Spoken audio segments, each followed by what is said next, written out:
오늘의 부동산 이슈입니다.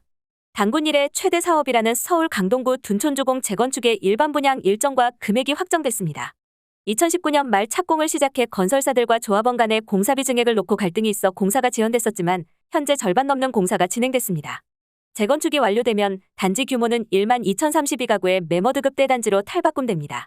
송파구 헬리오시티를 넘는 국내 최대 규모 아파트인 것입니다. 하지만 분양 대기자들 사이에선 현 시세와 비교해 분양가가 적정하느냐는 의문이 나오고 있습니다. 29세 이하의 가구 빚은 전년 동기 대비 41.2% 급증했습니다. 이들이 영끌로 전세를 끼고 집을 매매하는 갭 투자에 나선 사례가 많았기 때문입니다. 29세 이하 가구의 금융부채 증가율이 전 연령대에서 가장 높았습니다. 어떻게 된 일인지 바로 보러 가시겠습니다. 소강 상태에 들어간 부동산 시장에서 재건축 아파트만큼은 뜨거운 관심이 계속되고 있습니다. 시장 공급 확대 수단으로 주목도 받고 있습니다. 서울 강동구 둔촌주공 재건축의 일반 분양 일정과 금액이 확정됐습니다. 둔촌주공은 단군 이래 최대 재건축으로 불립니다. 재건축 완료 후 단지 규모는 1만 2,032가구에 이릅니다. 기존 5,930가구를 헐고 짓는 것으로 새 단지 이름은 올림픽파크 포레온입니다. 완공되면 송파구 헬리오시티를 넘는 국내 최대 규모 아파트가 됩니다. 현재 절반 넘는 공사가 진행됐습니다. 재건축 진행 과정에서 공사 중단과 재개라는 우여곡절을 겪었습니다. 2019년 말 착공에 2년 넘도록 공사 대금을 받지 못한 건설사들이 분양 지연과 공사비 증액을 놓고 조합과 갈등을 벌인 결과입니다. 공사 중단 기간은 5개월이 넘었고 지난 8월 조합이 공사비 증액을 받아들이기로 하면서 사태 매듭의 길이 열렸습니다. 당초 부동산 시장에서는 둔촌주공이 올해 상반기 중으로 일반 분양을 마치고 내년 하반기쯤 입주할 수 있을 것으로 보고 있었습니다. 하지만 건설 중단 사태 탓에 일정이 줄줄이 밀린 끝에 최근에서야 일반 분양 가격과 일정이 확정됐습니다.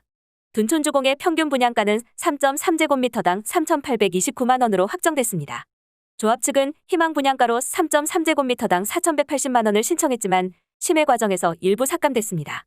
전용 면적 84제곱미터의 추정 분양가는 13억 원으로 공공이 보증하는 중도금 집단 대출이 어려울 전망입니다. 국토교통부는 내규를 변경해 다음 주부터 분양가 9억 원 초과해서 12억 원 이하에 대해서도 중도금 대출 보증을 해주기로 했는데 84제곱미터는 이 금액을 넘어섭니다. 반면 25평형은 9억 원을 살짝 넘는 수준이라 중도금 대출이 가능합니다. 조합은 25일 입주자 모집 공고를 내고 12월 5일과 6일 각각 특별 분양과 일반 분양을 진행할 예정입니다. 당첨자 발표는 12월 14에서 15일 이틀간입니다. 입주 예정일은 2025년 1월입니다. HUG 보증이 안 되는 경우 사업자나 건설사가 자체 신용으로 은행권 집단대출을 구하는 경우도 있지만 둔촌주공의 경우 이미 지출된 사업비와 금융비용 부담이 커서 조합이나 시공사 차원에서 집단대출을 알선할 가능성은 낮은 것으로 분석됩니다. 집단대출이 없으면 전체 분양대금의 약 60%에 달하는 중도금을 당첨된 사람이 자체적으로 마련해야 합니다. 분양 대기자들 사이에선 현 시세와 비교해 분양가가 적정하느냐는 의문이 나오고 있습니다. 국토교통부 실거래가 공개 시스템을 보면 둔촌주공 재건축 후 전용 면적 84제곱미터 신축 아파트를 받을 수 있는 조합원 입주권은 지난해 10월 23억 7천만 원까지 올랐지만 올해 8월에는 17억 3,900만 원으로 내렸고 지금은 15억 원짜리 매물도 있습니다. 호가 기준이기는 하지만 1년 사이 시세가 8억 원 가까이 떨어진 것입니다. 이처럼 입주권 가격이 급락한 것은 공사 지연으로 분담금이 높아질 수 있다는 우려 때문입니다. 조합은 지난 15일 총회에서 시공사업단이 요구한 변경 공사 도급금액 4조 3,677억 원을 승인했습니다. 2020년 한 차례 증액한 공사비 3조 2,294억 원보다 1조 1,383억 원 늘어난 액수입니다. 이로써 조합원 1인당 분담금도 약 1억 8천만 원 늘어나게 됐습니다. 최종 공사비는 한국부동산원의 검증을 거쳐 확정되는데 대폭 삭감되긴 어렵다는 관측이 지배적입니다. 부동산 업계 관계자는 둔촌주공은 공사 중단 사태 등을 겪으면서 세간의 관심이 크게 높아졌는데 최근 부동산 시장 상황 때문에 당초 예상보다 청약 경쟁률이 낮을 수 있다는 지적이 나오고 있다. 라고 했습니다. 우리나라 가구가 빚을 늘린 데는 주식 투자와 부동산 매수를 위한 영끌 영향이 큽니다. 이를 주도한 29세 이하 젊은 층의 부채가 처음으로 5천만 원을 넘어서며 가장 두드러졌습니다. 이런 가운데 소득 분배 지표는 악화됐습니다. 코로나19 사태가 차츰 완화되는 과정에서 정부 지원금이 줄어들었기 때문으로 분석됩니다. 사회 안전망 강화 등 취약계층을 위한 복지를 확충해야 한다는 목소리가 나오고 있습니다. 1일 한국은행 통계청금융감독원이 발표한 2022년 가계금융복지조사 결과 우리나라 전체 10가구 중 6가구 이상은 부채를 보유하고 있는 것으로 나타났습니다. 올해 3월 말 기준 가구의 평균 부채는 9,170만 원으로 전년 대비 4.2% 증가한 것으로 나타났습니다. 부채는 금융부채와 임대보증금으로 구성됩니다. 해당 금액은 전년도 부채 증가율보다 낮은 수치였습니다. 다만 총 부채가 9천만 원 이상을 돌파한 것은 가계금융복지조사 시행 이후 처음입니다. 같은 기간 우리나라 가구의 평균 금융부채는 6,803만 원으로 4.4% 증가했으며 이 중 담보대출이 5,381만 원, 신용대출이 1,008만 원 등을 차지했습니다.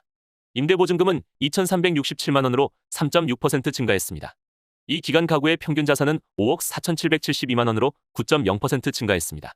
금융자산이 1억 2,126만 원, 부동산 등 실물자산이 4억 2,646억 원을 각각 차지했습니다. 이에 따라 가구의 자산에서 부채를 뺀 평균 순자산은 4억 5,602만 원으로 10.0% 늘었습니다. 연령별로 40대 가구 부채가 평균 1억 3,282만 원으로 가장 많았고 30대가 1억 1,307만 원으로 뒤를 이었습니다. 특히 29세 이하 가구 평균 부채는 5,014만 원으로 역대 처음 5천만 원 선을 돌파했습니다. 이들 가구의 금융부채 증가율이 25.5%로 전 연령대에서 가장 높았습니다. 29세 이하의 가구 빚은 전년 동기 대비 41.2% 급증했습니다. 이들이 영끌로 전세를 끼고 집을 매매하는 갭투자에 나선 사례가 많았기 때문입니다. 이 연령대의 평균 담보대출액은 3,354만 원으로 전체 부채의 73.2%에 달했고 신용대출은 23%를 차지했습니다. 인경은 통계청 복지통계과장은 금융부채를 얻어 전세보증금을 끼고 집을 산 가구가 발견됐다. 라며 그러다 보면 실제 금융부채, 임대보증금 등 부채가 증가하기 때문에 전체적으로 20대에서 부채가 크게 늘어난 것이다. 라고 말했습니다. 여기에 올해 초까지 집값주가 급등에 따른 영끌 현상이 본격화한 점을 감안하면 내년 조사에서도 젊은 연령 가구의 부채 증가세는 더욱 커질 전망입니다. 1년 후 부채 규모 전망을 묻는 질문에 부동산 관련 마련이 45.5%로 가장 높았습니다. 전체 가계 재산 가운데 부동산이 차지하는 비중이 지속 확대되면서 자산의 부동산 쏠림 현상도 계속될 것으로 예상됩니다. 우리나라 가구 평균 자산 중 부동산 자산은 2019년 70.3%, 2020년 71.7%, 2021년 73%, 2022년 73.6%로 점차 증가됐습니다. 0에 가까울수록 소득이 평등하다는 뜻인 지니계수는 0.333으로 1년 전보다 0.00이 증가했습니다. 소득 분배 지표가 질적 측면에서 불평등해졌다는 의미입니다. 상위 20% 평균 소득을 하위 20% 소득으로 나눈 균등화 처분 가능 소득의 5분의 배율도 5.96배로 전년 5.85배에 비해 늘었습니다. 정부는 지난해 소상공인 지원을 늘리는 대신 저소득층 지원을 줄이면서 분배 지표가 다소 악화한 것으로 보고 있습니다. 2020년 12조 2천억 원에 달했던 전 국민재난지원금은 지난해 코로나 상생국민지원금 8조 6천억 원으로 집행됐습니다. 정책 효과를 제거한 시장소득 기준으로는 소득 분배 지표가 지난해 수준과 동일했습니다. 지니계수 0.40으로 1년 전과 같았습니다. 전체 인구 가운데 중위소득의 50% 이하 인구 비율을 뜻하는 상대적 빈곤율은 15.1%로 0.2%포인트 낮아졌습니다. 최진규 기획재정부 복지경제과장은 정부는 현재 소득 분배를 비롯한 우리 경제 상황을 엄중히 인식하고 있다. 라면서 취약계층의 고용사회의 안전망 강화 등 약자에 대한 복지를 강화할 것이라고 말했습니다. 오늘의 부동산 이슈 네티즌들의 반응을 살펴보며 마치겠습니다. 여러분들의 의견도 댓글로 남겨주세요. 찬바람 시기에 외면받는 것도 있지만 분양가 치고 너무 비싼 것 같다. 또 돈 있는 사람들만 돈을 벌게 생겼군. 내 수준에 맞게 청약하면 됩니다. 오래 기다려왔기 때문에 청약하려 합니다. 주변에 관심 갖고 있으신 분들 꽤 많습니다. 둔촌 먹을 거 없습니다. 조만간 주변 단지 실거래 둔촌 분양가 밑으로 하락하고 둔촌은 입주 때 마피됩니다. 미분양 폭망으로 부동산 붕괴 도화선이 될 거라 본다. 건설 시행사 자금 유동성 문제 생기면 조합원 건설사 둘 다 개털되고 끝난다. 버블의 정점 부동산. 관련 업자들은 본인 유리하게 얘기하는 경향이 있는 듯해요. 거시경제와 더불어 버블 부동산 거래는 안 되고 매물은 쌓이고 지금은 버블 부동산 하락 조정 초입으로 무리한 영끌보다 리스크 관리가 필요한 시점이라 생각합니다. 경매가 어마어마 나올 텐데. 헬리오 지금 15억이 17.8억에서 폭락함. 몇 달 뒤에는 12억까지 떨어짐. 아무리 보고 또 봐도 계약하는 순간 자산 삭제. 둔촌 주공이 13억이면 좀 더 기다려서 강남 가지. 분양받는 순간 조합원의 호구가 되는 거지. 저길 왜 가나. 조금만 고민해보면 답 나옴. 개인의 선택, 개인의 책임. 투자 성공해서 이득 보면 본인이 꿀꺽하듯이 투자 실패도 본인이 책임져야지. 주식하고 똑같은 거죠. 결국 본인 선택에 의한 투자인데 애초 영끌조차 하고 싶어도 못한 사람이 대다수임. 실거주 목적이면 상관없잖아요. 본인 책임이지 우는 소리 하지 마. 저런 능력도 없는 것들이 빚내서 투자해서 집값이 이 모양 된 거임. 영끌이 실거주고 투기가 아니면 집값 하락을 왜 걱정.